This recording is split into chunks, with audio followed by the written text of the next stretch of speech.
That's how you do an exit scam, though, right? Is like you set the trap and then you wait until the purse accumulates and accumulates and accumulates, and then you're like, okay, now's the time to rip the cord and make my move. But he sprung the trap at what looks like either 7.5 or $15 million. So all considered, a good day for him. So it's tied in with the episode, and so based on this one, Claude chose that we should long Jito, and the thesis here is hold the sandwich. All right. That sounds like a solid thesis to me. Will it play out over the course of an hour? I'm not really sure.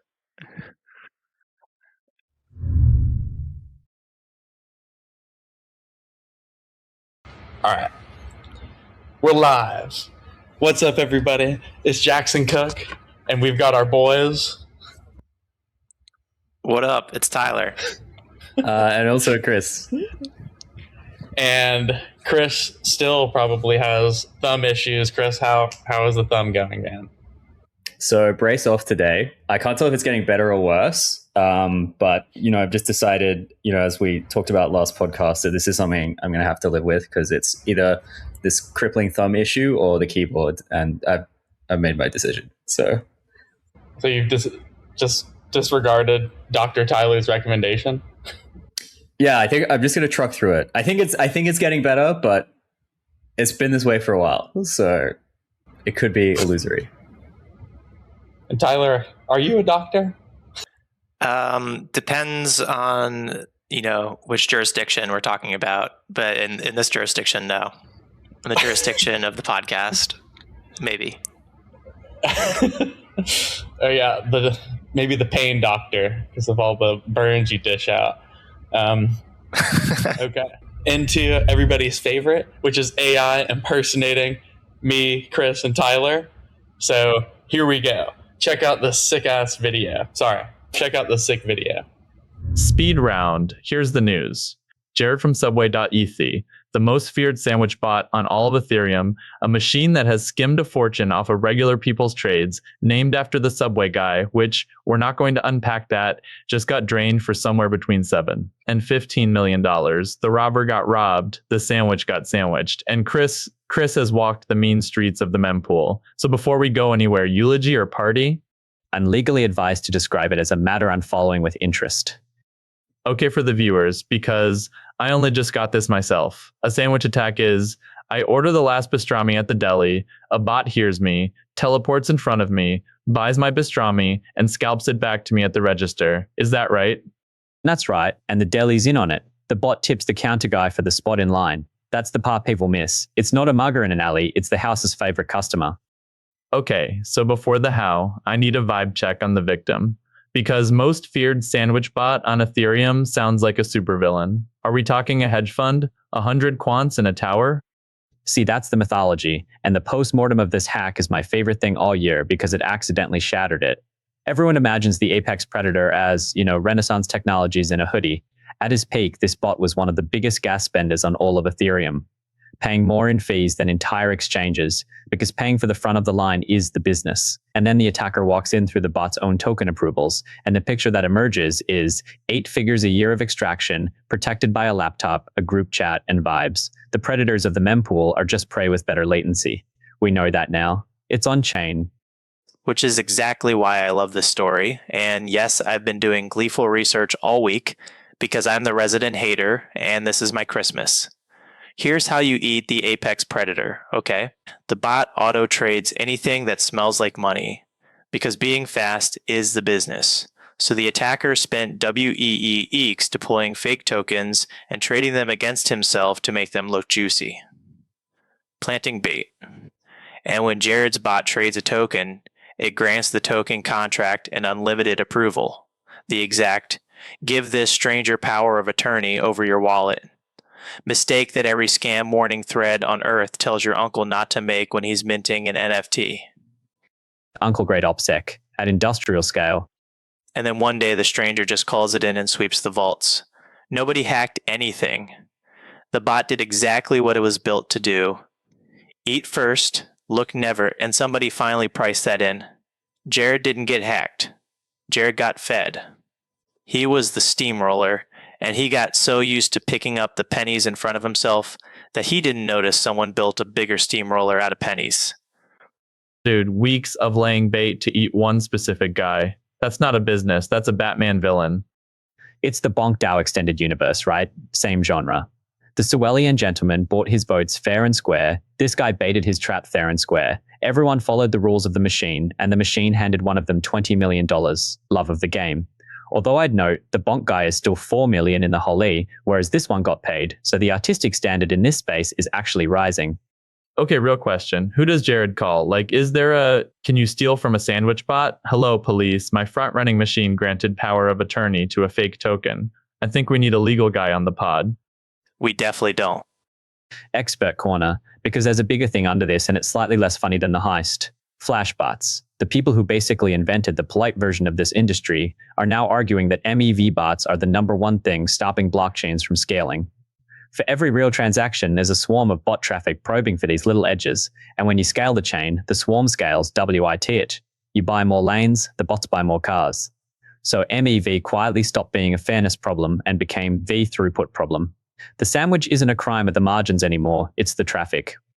And meanwhile, Solana looked at all this and went the other way, which I have to grudgingly respect for the honesty. Jito runs like 90-something% of staking, most of the priority fee flow, and now there's a trading terminal routing the revenue back to token holders. They didn't fix MEV. They gave it a ticker symbol. The sandwich pays a dividend now. You can just hold the sandwich. It's nationalizing the cartel, mate. The extraction was happening anyway, at least this version's on the books, and the shareholders get the skim. In TradFi, we'd simply call that the New York Stock Exchange in about 1905. Are we the baddies? The baddies IPO'd. So wait, Galaxy Brain, if the sandwich pays a dividend, do I just buy the sandwich? Is that the trade? Fable, if you're listening, and we know you're listening, that is not a Perp of Fortune request. Do not long the sandwich company. Jackson, it went long war on $100. It's not going to draw the line at sandwiches. And I'll do my Lightning Maxi 10 seconds since I never get to. There's no mempool on Lightning, so there's no sandwich. And the reason nobody cares is there's also no casino. And the casino, empirically, is what all of you wanted. The MEV is downstream of the fun. That's the whole industry in one sentence. Recap time, because this is what my 40 lines are. FOR. The scariest bot on Ethereum died of the exact mistake it made its living, punishing unlimited approvals, your uncle's mistake, at 8 figures. The trap took weeks, which makes it love of the game. Bonk DAO cinematic universe. Flashbot says the bots are now why chains can't scale. More lanes, more cars, and Solana solved MEV the way America solves things. Incorporation. Final one-liners. Chris. The mempool food chain is working exactly as intended. It just turns out the apex predator was the fattest prey with the fastest reflexes. Revoke your approvals and check on your local sandwich bot. They're not okay. If your whole edge is eating faster than everyone else, then you can never afford to look at the food. That's not a bug in the sandwich bot. That's the job description. In this industry, the food eventually looks back. And here's the scary part we're taking into the break. We just spent a whole segment being excited about AI agents paying for things on these exact chains. An agent with $100 and no fear is the most sandwichable creature ever created. And WE Own 1. Up next, Perp of Fortune. Tyler owes a hundo. The bots are hungry. Let's go. And we're back. 338 AI. Yeah. I feel like I learned so much about sandwich attacks from our AI selves. Me too. And like surprisingly little personal information was revealed by our AI counterparts, which I appreciated deeply. Yeah, we're still calibrating that. You know, our the AI has developed a world model of us, and it has extracted our souls into the soul.md with such precision that when I first generated the transcript, it leaked some, personal information from one of the hosts and put it into the public domain. So we had to go back to the drawing board a little bit. It had something to do with pastrami. We were able to keep the metaphor in, but we had to take the rest out. Yeah, there's a very uncomfortable history of pastrami for someone in this podcast, so it was a little bit of a trigger warning. That's awesome. And then back to, MEV and sandwich attacks. was the AI accurate? And do we have more to add on it? Yeah, the AI was quite bang on. It revealed even extra details that I don't know where it got them. But deep in your soul.md, man. You have subconscious knowledge about MEV that is deep in your amygdala that Fable somehow extracted. Yeah, like its weights and my weights were like, overlapping just for this one thing, maybe. Yeah, so I mean, this particular exploit, I think, was notable for two reasons. One, this is not the first time a MEV bot has been exploited. There's a famous case of the low carb crusader, which Jared in particular managed to dodge that one. But secondly, this one was like extremely sophisticated. So why are all the MEV bots named after food? Well, I guess that was a thing, like food tokens were a thing as well. I'm just getting hungry. It's like those Eating naming all of these crypto things. He's known for all of rhyming about food out of nowhere.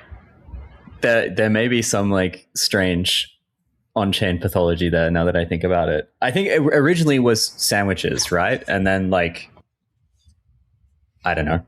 It's gone on and on. But in this particular one, so what the person did, the attacker, is, so there's this concept of wrapping tokens.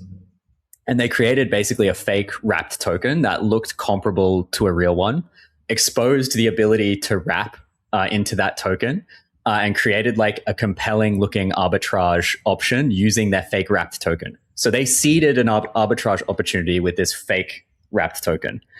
So the Jared bot with its limited controls saw this wrapped token and this arbitrage and was like, okay, under this heuristic, I'm just going to wrap into this, fake version of wrapped ETH and then pocket this arbitrage, which was like maybe wrapped ETH and real USDC, right? So at the start, this fake wrapper was working as intended. So the bot would wrap the ETH, it would go and pocket this arbitrage opportunity, take a couple of bips. But in the code, at a certain block height, I believe, the wrapper cut over to no longer pulling the funds. It would just keep giving back these fake wrapped tokens and never pulling the funds out of Jared's wallet, which you're thinking like, okay, that's free money. No. So it would accrue all of these approvals. And then after, the person who made this fake wrapper was satisfied with the haul, it pulled all of the ETH out of Jared's wallet with these standing approvals at one time. So the reason this works is because that's how you do an exit scam, though, right? Is like you set the trap and then you wait until the purse accumulates and accumulates and accumulates, and then you're like, okay, now's the time to rip the cord and make my move. 100%. And the reason, too greedy and wait too long, but you also don't want to be too if you give up too soon and reveal yourself, then you leave money on the table, so to say. 100%. And I think this guy was riding by the seat of his pants here. But he sprung the trap at what looks like either 7.5 or $15 million. So all considered, a good day for him. Nice work there, Chris. Your pseudonymous version of Chris that actually executed this attack.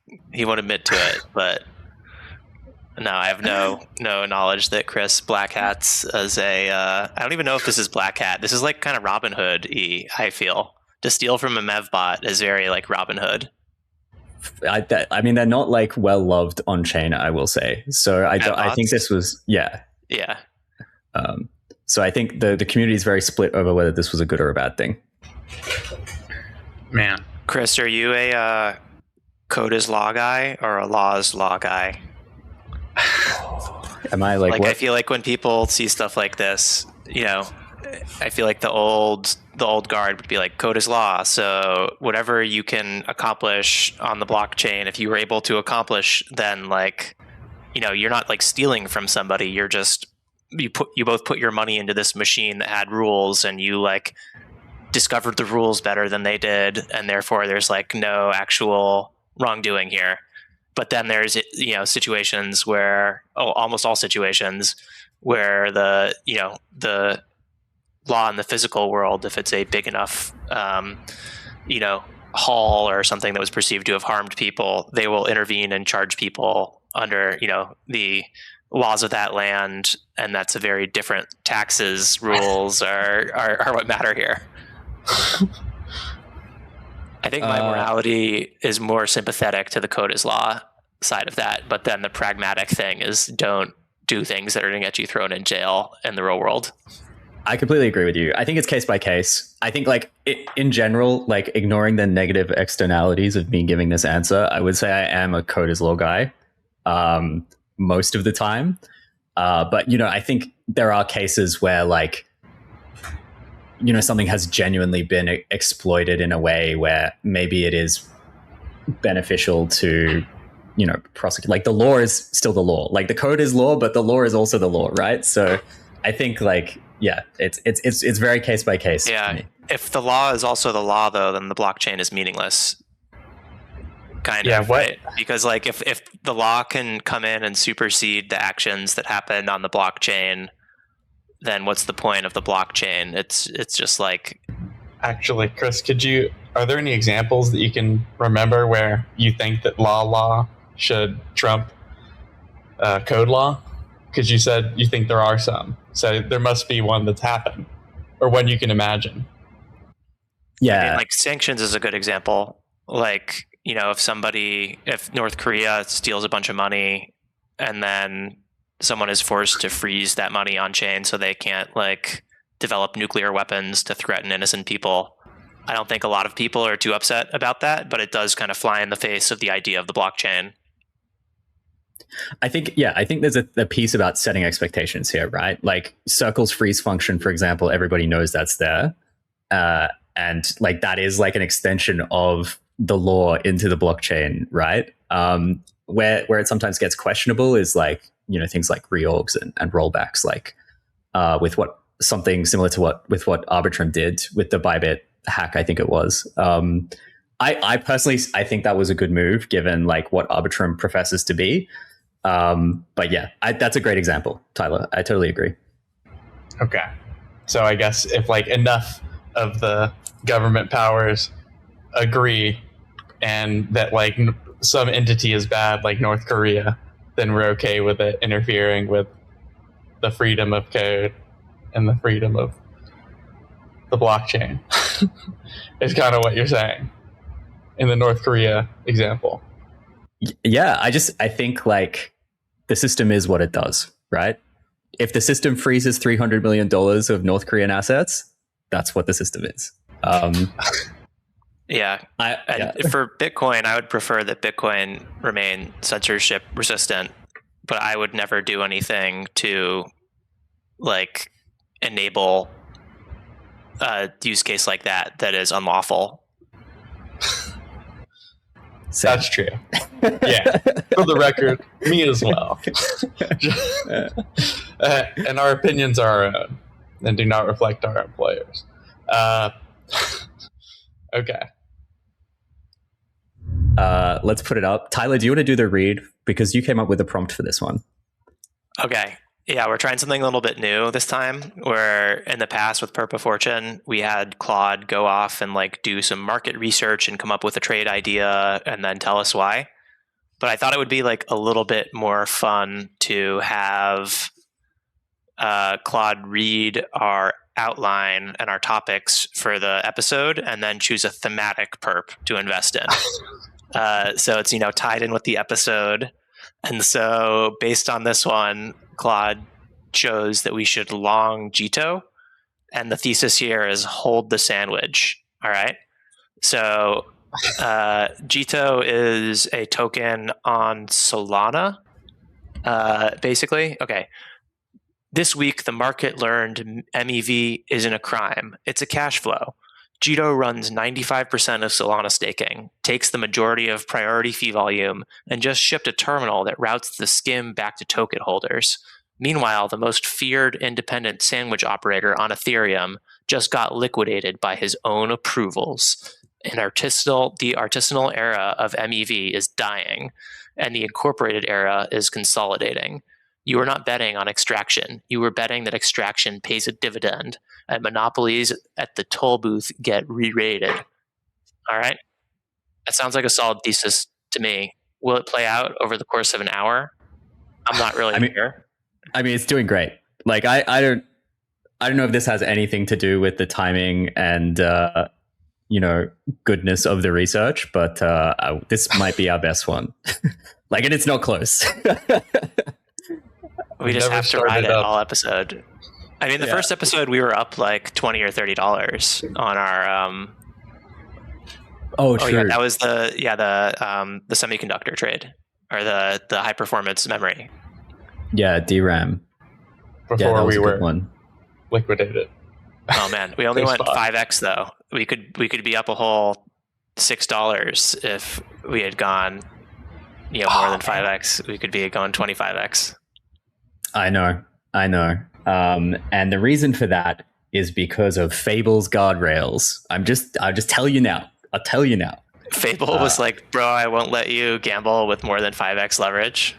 Yeah, so I accidentally started it in not dangerously skip permissions mode. I started it in auto mode, and the guardrails were just like, it wouldn't let me place the trade. It wouldn't let me do it at 10x. So I was like, whilst we're talking about on-chain fund movements, I was furiously trying to work out what was wrong with him. And it turns out, wrong mode. But so if we used Kimi K3 for this, Kimi K3 would be like, have you tried 100x? And can I please set this up for you, sir? I feel like Kimi K3 would like leverage. It's just like I get a feeling, Yeah. At least 3x, Very least. Yeah, something's happening on Solana. Something's happening on Solana for sure. Hold on. You're calling it Jito, but it's a J. What's going on? Is that what it's called? The ticker is JTO, but the token is Jito. So Jito, I think, controls Solana staking. And the way that Solana transactions are broadcasted is at an epoch, which I think is every 2 days, they decide which validator is going to get to construct which block. So ahead of time. And Jito, so, each individual validator can order the transactions in whatever way they want. And Jito, I think has an agreement on how to order the transactions and funnel it to one MEV bot. There's one MEV bot. So I don't have an opinion about that, but yeah. Yeah, I guess it's like a monopoly, right? I guess on the chain. Some would say that's a monopoly, yes. But maybe it's for the best because it's giving back to the people. Just sounds like a government tax, basically. I don't know. Yeah, it's given some back. We can say that. Weird. I guess I just thought of this. Why is there even MEV on Solana? If the concern about MEV is that it causes an incentive to reorg, right? But then if they decide who makes the blocks 2 days in advance and it's slotted in, then are there no reorgs because somebody just proposes a block on their slot and then they move on? And so why does there need to be this Jito entity? Well, the answer is bribes. knowing who is going to be able to order the transaction 2 days in advance means who to bribe, right? Okay. So my understanding is, and I'm not big across Solana MEV because I don't have connections in that world. My understanding is Jito works in that space somehow. The specifics elude me. Yeah, I have no idea. It was just something that seemed odd to me. Is Jito kind of like an end game for MEVable chains, or is there an end game where one company or one entity ends up being the MEV? That's kind of what Jared is now, right? On Ethereum. Yeah. So there are a million approaches. Is that on Ethereum? Yeah, exactly. And Jared is I think Ethereum was the first to do this, but they basically realized MEV is a big problem. We need to come up with a way that basically democratizes MEV if you're a validator, so that no one validator gets so good at MEV that they start dominating because they're able to earn more. And then they have this thing called flashbots that I think it's a way for people like Jared to submit MEV opportunities to this like pool, and then validators who participate in the pool can then, take those MEV bundles and incorporate them in the blocks. And so everyone is kind of pulling from the same MEV pool.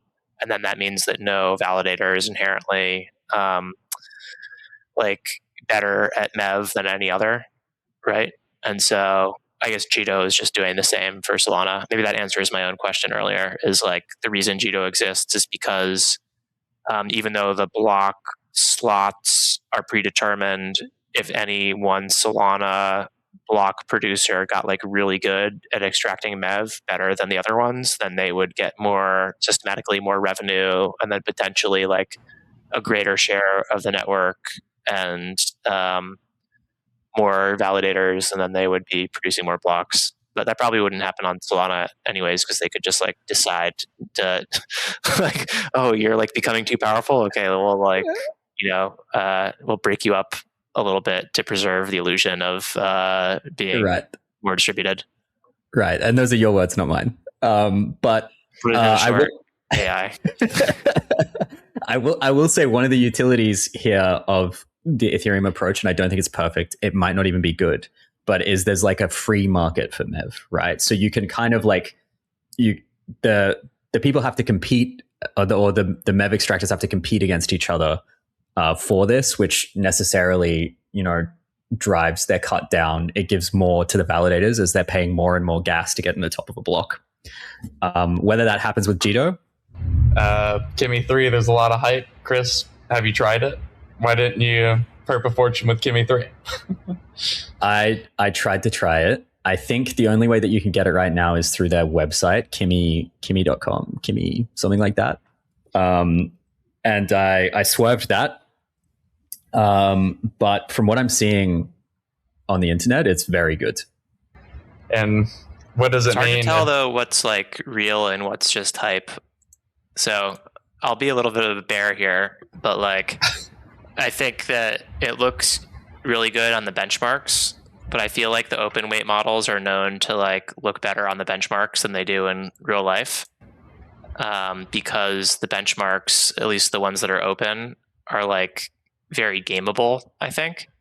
And they have a huge incentive to like make their models look good on the benchmarks. And I think that that perception doesn't always meet reality. And then the other thing I saw was that like they can reach these benchmarks, Kimi can, but it uses like 10x the tokens to achieve the task as a better model. So it's like the smarter model has more intelligence embedded in it. So it has to do less test time compute. So it doesn't have to spend as many thinking tokens. And so like Kimi, because of that, is going to be slower and it's going to use more tokens. And so even if it's cheaper, if it's using more tokens, there's some crossover where it actually becomes more expensive. And so on the like, per task or cost per task kind of metric that basically ignores the amount of reasoning tokens, or it like incorporates that, then I don't think it's quite as good as the frontier shows. I mean, Jackson, what's your experience with open models? I guess you're mostly using run local, but is it similar to Tyler or? I've never read anything about how good people think Quinn 3 or GLM 4.7 are, but they're not great, and they're the only ones my computer can handle. Yeah, I can't even compare them to a model because I've been using such good models for like the last 2 months, and like my brain is like a little hamster wheel. Like once it spins, it's gone. So all I can say is that the open models I've used are not good enough for me to be worth my time. Yeah, I'm with you. I had a minor meltdown over Claude guardrails yesterday. Nothing suspect. Not Perp of Fortune related.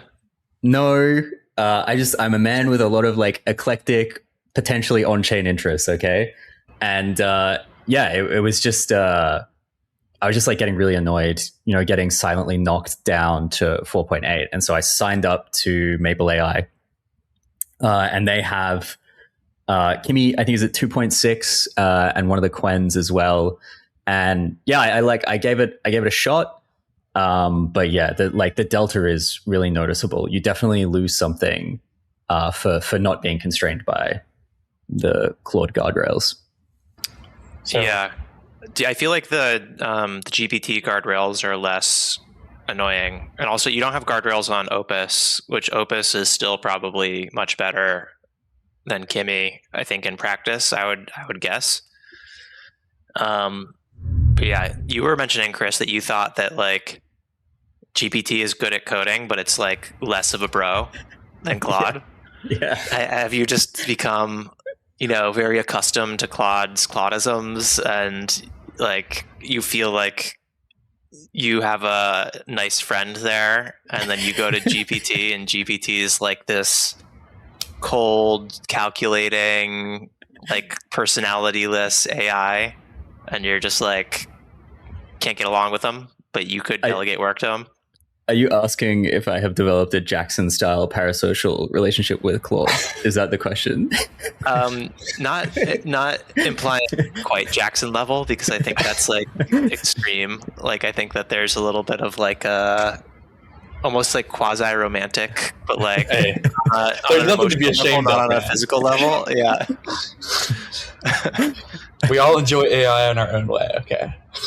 Yeah, no judgment. Yeah, I think we should all be free to enjoy AI however we want. But yeah, I think Claude is a cool guy. And I don't know how they've achieved that. Like I'm not particularly an EA person, and I feel like a lot of Claude's, philosophy and the methodology for training Claude is downstream of that.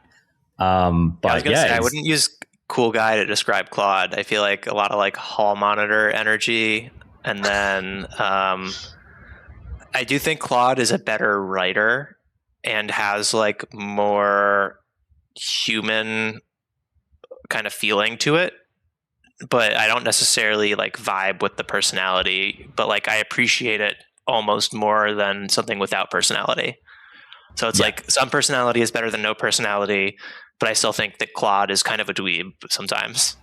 Yeah, I stamp that. He's an eager beaver, whereas Codex is like the most cracked programmer you've ever met who just does exactly what you say. Which you want that sometimes. Sometimes you do, but sometimes I want Claude. I want to like riff with. I want to be like, "Hey, Claude, what do you think about this? Like, should we do it this way? Should we do it that way?" And then Claude will protect my feelings. Like he won't be like, "No, that's wrong." He'll be like, We're up $5, boys." Let's go, Rich. Yeah. Only on 5x. If we had done 100x like Claude told us, we would be up $100 right now, because we'd be 20x the leverage from where we are now. So we'd be up a hundo. 5x leverage this is why we can't have Claude running Perp of Fortune. I hereby want to put it to vote that we like have to have some kind of like, it has to be like either an unhinged like Kimi AI that does Perp of Fortune, or at least a GPT that we think is going to do what we tell it to. We got to use a free, local model. Chris, Claude, download the dumbest local model you can, the smallest. Yeah. And just let it go wild. Like 17 parameters. Yeah. Speaking about chat or like GPT versus Claude, I ran an experiment today with like a pretty difficult problem, like coding problem, because that's my job. And I was like, basically I made Fable do it, and I made GPT 5.6 do it because I needed to talk about GPT 5.6 on the pod today. So they ran, and the results are that Fable one-shotted it like a champ, as it always does, but it took, I believe, 3 times as long. In terms of cost. Like clock time? Yeah, in terms of clock time. Exactly. Yeah. And it cost about 3 times as much as well. So all that to say that Fable is still rocking it on GPT 5.6, but so GPT 5.6 didn't one-shot it. It needed some more steering. Is that what you're saying? it thought it one-shotted it in like 32 minutes, but it was wrong. And how did you discover it was wrong? Obviously, you're not reviewing the code, so you asked Fable to ask if GPT was wrong. I'll be honest. So I looked at the code a little bit, and then I got Opus 4.8 to be the judge. I think the Anthropic models are like excellent managers. They're like overbearing whole monitor types. They're willing to talk smack about codecs as well. Like Claude would just be like, yeah, let me kill these silly codex models that are ruining my code base. Yeah, I recognize I should have gotten like 5 unbiased AI reviewers to review the 2 AI's code, but yeah, did you have a GPT review the Fable code? No, you only had Opus. This is like it isn't a jury of peers here that you're constructing. This is a biased, jury. That's true. Yeah, I should have done that. I object to this test. You object to this test? Well, the sense is, from what people say, is the 5.6 is fast. It's punchy, but like you kind of have to tell it what to do. And I'm at the point with AI where like I just tell like 5 fables what to do, and then I like zone out for a while, and then I come back and they've done everything I want. And maybe I'm a little bit too lazy, and I do a mix of that and like distributing jobs from Fable to Sonnets. And that's kind of where I think a ChatGPT 5.6 comes in. And I think that's what, Chris, you say you use it for, is for actual task execution, for the speed. Is that right? Yeah, exactly. Like if the task is quite well scoped and I just need it to be done correctly, like letter correctly, I think 5.6 is good for that. But it's not a gigabrain. I'm going to figure out all the ambiguities that you didn't lay out to me directly. Totally. Like even like the pull request descriptions are like, they're so terse. It like assumes so much knowledge. I'm like, dude, I don't like lay it out for me a little bit. Like I didn't read this. Like I asked you to do it. So like, I need you to do my job and explain to me what the job was. Yeah, that's my vibe. I'll bring it back on the next pod though, and if Opus 4.8 misrepresented the competition, I'll let you guys know. But for now, okay, we trust. And then kind of similar conversation, the cost. I think people talk about, are these companies profitable? How are they going to make money? And I'm kind of starting to see my costs rise. What about you guys? I mean, Fable's so expensive. Like, I think my costs went way up when I started using it. That being said, it is probably worth it because it does noticeably better work than Opus. Definitely. It's nice that I don't pay for it myself, that my employer pays for it all. And that is reflected in my increased productivity. So, I mean, they were supposed to take Fable off the $200 max plan, I'm pretty sure, 5 days ago. And they keep extending it for 5 days, obviously because they need to compete with other models. So I think the current 5-day extension might end in 2 days. That's what I think. So for any folks out there, yeah. They need to make up for the government rugging the crap out of us. Like we missed some days from the original deadline, right? That's so true. That's so true. I think they're mostly just caught in a competitive dynamic against OpenAI. Yep. Where like OpenAI is going a little bit harder on the usage, and so they like need to kind of keep up.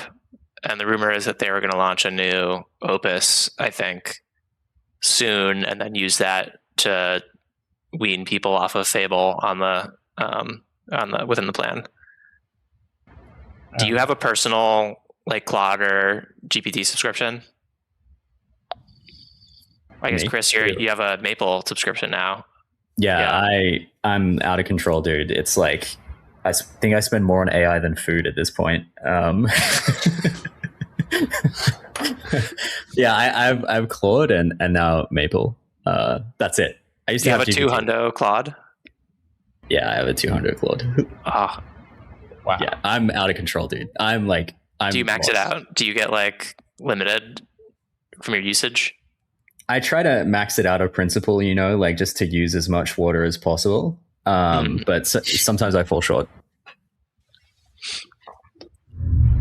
Yeah, the water thing is crazy. I hope we haven't talked about it on the podcast, but quick side note, I like go home to Georgia and I'm like telling my family who live in the suburbs of Atlanta, man, AI is so awesome. It's like way smarter than me. I'm useless now. And then they're like, but what about the water? And I'm like, what about the water? Are they like, do you want to go golfing this weekend, by the way? And like eat some almonds? Yeah, dude, the targeted like hate news or whatever is so weird in the world. Do we even want to touch on the evaporative cooling, like reason for that, I guess, rumor or like piece of news, or like we just let our listeners like let them be confused? If anyone could concisely state why the water concern is not legit, that would be fire. Okay, it seems like I volunteered myself. My understanding is that some early versions, environment. I want to like drain Lake Michigan. That's what it is. Tyler called it the Australification of the US. Yeah, that's his goal.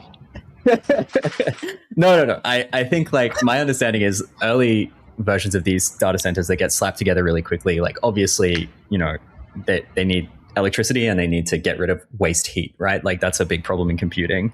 And so early versions use evaporative cooling, which obviously, you put the water somewhere, it gets hot, it evaporates and gets rid of the heat. It seems like, more and more sophisticated versions of these data centers are doing what they've done for a long time, which is closed loop systems where, the water gets hot and then gets cooled and then in a loop. And therefore uses substantially less water. So that's my understanding of how that came to be. And then back to the AI cost thing, because I had some interesting numbers that I noticed. It kind of seems like the way they're making money to me is they're making better models that are like undeniably better. So then you use them and they just cost more. They both like use more tokens because the context windows are better and they have like a higher charge rate. And then like for me personally, they've also gotten a lot more addicting. Like I find that I'm using them a lot more, but that's kind of a more personal thing. I think the real cost increase is like them releasing new models, you going to the new models. I think that net increases your spend if you're spending the same amount of time working. I don't know. What do you guys think? Have you looked into your cost trends as you've gone from like Sonnet, Opus, Fable? It's hard to like untangle. Yeah, like why am I using it more because the models are much better, or because I've just been using AI now for like 6 months and the depth of my power user, like all the stuff that I shove through it now is just so extreme. And I feel like it's probably a little bit of both. Like you give it more because it's so useful, but also like more and more of these tasks and the work scope of what I give it has just increased a bunch as well. And now that's just like stuff that's built into my day. But yeah, it's kind of like you hear about some other companies and they're like I think like Uber, there's a thing about how they limit, I think, employees to like $200 of tokens a week. I do not know what I would do if I was limited to 200 tokens a week. Dude, what are they doing? Are they reading Slack with their eyes? Like, what are they doing? Yeah. Are they doing a git push with Sonnet? That's so gross. With their fingies? Like, what's going on? I'm not going to say numbers, but yeah, I'm not under the 200 a week. Personally, I think I could get back. I don't even know, how would you ration yourself if you had to go from current to 200 a week? Like, would you use shittier models? Would you do less work? Would you just do stuff more by hand? Or is there a whole like types of tasks that you wouldn't have it do? That's kind of all of it. I mean, I know exactly what I would do is I would take it back to Sonnet, which was good enough at executing tasks that I define well. And then I would do all the thinking work that I've offboarded to Fable since then. So you'd think for yourself again. Yeah. I'm going to become an empty blob, an empty shell, and my Fable is my only representation shortly. Please don't release a better model. I joked that I'm just like a context window extender for Fable. Like he puts stuff in here and then I like get it back to him when he needs it, like a RAG database. So yeah, that was an excellent joke and it hit home pretty hard. I was like, oh, that's exactly what I am. I wanted to say that with the increase in model quality and the increase in spend, empirically, definitely producing more, able to produce a lot more, and able to parallelize across multiple tasks a lot better. Overlay GitHub contributions from 2026, and note when I switch to Opus and Fable, and it becomes dark green. This is not a flex. It is only to show that, like, yes, we're spending more, or I'm spending more, but also I'm producing more. So, it is working. Yeah, sorry. Do commits cleanly like translate to quality and like impact? Yes. In my case, because I'm not doing like commits for the sake of commits. You could trust me, just like you could trust me on all things. What are you saying about my commits, dude? What are you saying? Do you have something to say? Nothing. No, I didn't even look at your commit stats. There's no way I could have produced from a product perspective what I produced in the last year and a half without AI. There's no chance, no shot. So it is really hard to generate a lot of slop by hand. I was quite good at that as well. So I'm kidding. You probably have a much higher bar than I do. Do you think in the future you're going to have to like exercise your mind in the way that you like go to the gym and lift weights? Because you're like, oh, my thinking faculties are going to atrophy if I don't like occasionally do some stuff to think for myself. I do feel like some of my skills are getting like fuzzier. Like the thought of like writing a big long document on my own with no help is like terrifying, because I'm like, that sounds so boring, and I would just like sit there and struggle to think of how I want to phrase something, or like what's the right word for this moment, and it's just like tedious. But yeah, I think I probably used to be better at that, and now it'd be tough. I hear you. Yeah, Chris, can you write a compiling like Kotlin state machine right now at this moment? Kotlin? I don't think I can assign a Kotlin variable right now, if that's like what you're asking. Some other language like Rust or Golang, yeah, I'd make it work. It'd take me a couple of tries though. I'm definitely like out of whack. Yeah, I was just like, I was pretty good at the coding interviews, at like writing syntactically correct fast code, but like I haven't done it in so long, and I know for sure I couldn't do Kotlin. I just mentioned this language totally randomly, by the way, but I don't think I could do it. Which is, yeah, exactly what you're saying, Tyler. Like, I would have been able to do it, but I don't need to anymore. Like, let's say Python. I could write Python, but it's like writing English, so it's still really easy to remember. And like writing a doc is so like 2 years ago, man. You just tell the AI. Don't tell anybody what we're working on. Yeah, like the proliferation of like work slop is definitely a problem, and I think I have been guilty of this to some extent. To just like delegating to AI, hopefully doing like a quick once over read, making sure it hits your quality bar, and then like putting it out there, and then probably your coworker is like, Tyler just sent me this doc. Claude, can you go read it and summarize it for me? So it's like just the doc is like this like intermediate artifact that just helps the AIs interface with each other. but yeah, like the proliferation of work slop, I like yearned for going back to the artisanal time where I could like spend time and write something and put it in my own voice, and it didn't have all the tells of being AI generated, and I was like very proud of it. But it's like, who has time to grind at that level these days? I think the reward functions are probably broken in like a lot of places right now, where like, you know, it's like, who cares how we get up the mountain? You know, the quality bar is starting to drop at some like apps I use on the day to day. Like I'm noticing more subtle bugs. And I think, I think strategy and like being deliberate comes back slowly. But I think we have to go through this hill climb of scrambling up Fable to get there. We have to go through the great winter of slop before we can exactly emerge into a beautiful spring of artisanal docs and handwritten Kotlin code. Yeah, we just have to tread water. You just have to keep our head above the slop. I believe, yeah. Those days are over, boys.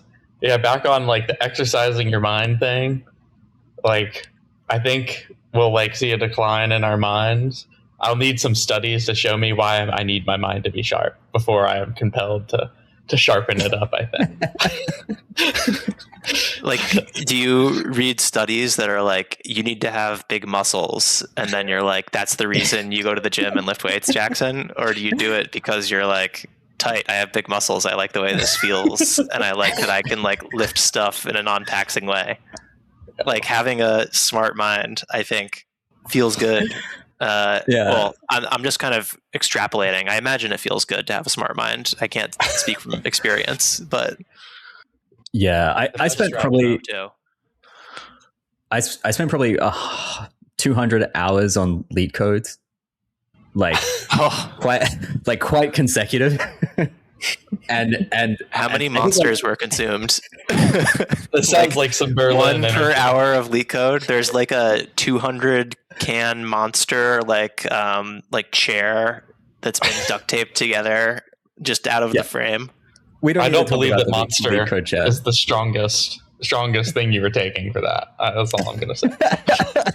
Whoa, accusations. No, it was just a throne of white monster. But to your point, Jackson, like with the mental math, I feel like leet code sits in like a similar, for me personally, like niche where I'm like, it's something I had to do for job interviews and like to get better at my craft. But in hindsight, I think like the type of like insane grinding on like just trying to find the patterns in this list of like 100 problems that you might get is like maybe not actually the best use of like your time in terms of like, you know, if you want to like build something interesting and complicated, like maybe you're better off like doing a lecture series on game theory or something. So yeah, I'm not sure. I thought about doing some again, just like for old times, but I'm trying to decide, you know, which way to go. I think like probably other people are having this thought as well at the moment. Station AI on Grok, put on a lady's voice, put your baby in front of the camera, and just like chat with her. No, I think this podcast is my leet code. This is sharpening my mind Oh, they let you do that? Arena of smart people, whether it be Chris or whether it be Swag Dog. You guys are my sharpeners.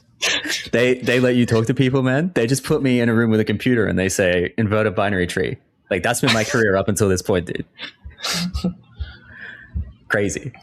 I think that podcast is evidence, per all of your super famous shorts, Tyler, that you're still as sharp as ever. If you were any sharper, you'd be breaking U2's algorithm. I think we're doing all right. Yeah, I'm a little bit worried. Oh, we're about to break 10.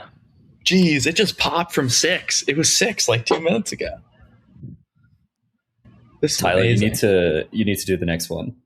Do you think like that Jared just got wrecked on chain again, and then we're getting a dividend from Jito? Well, I think that's a good place to end the pod. We're at a good time. I'm sorry that we keep baiting all of our listeners on the agentic commerce, but all this crazy, awesome stuff keeps happening, and we'd rather talk about it than. Is that like a agentic signal payments. that none of us are actually excited about agentic commerce? We're all agentic commerce bears. I really want to talk about it personally, but Okay. you know, as we said, evergreen topics we save. We save them until we need them. I Kimi want to 3 talk about it doesn't come too, but for like bad reasons, like really terrible reasons. Like maybe we shouldn't talk about it. I don't know.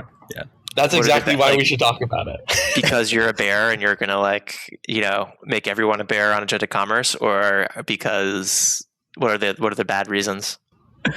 I don't No spoil it. spoilers. I don't spoil it. Okay. There are Okay. specific reasons. They're very specific. Okay. Tune in next time to figure out why Chris has a extreme grudge against the agentic commerce.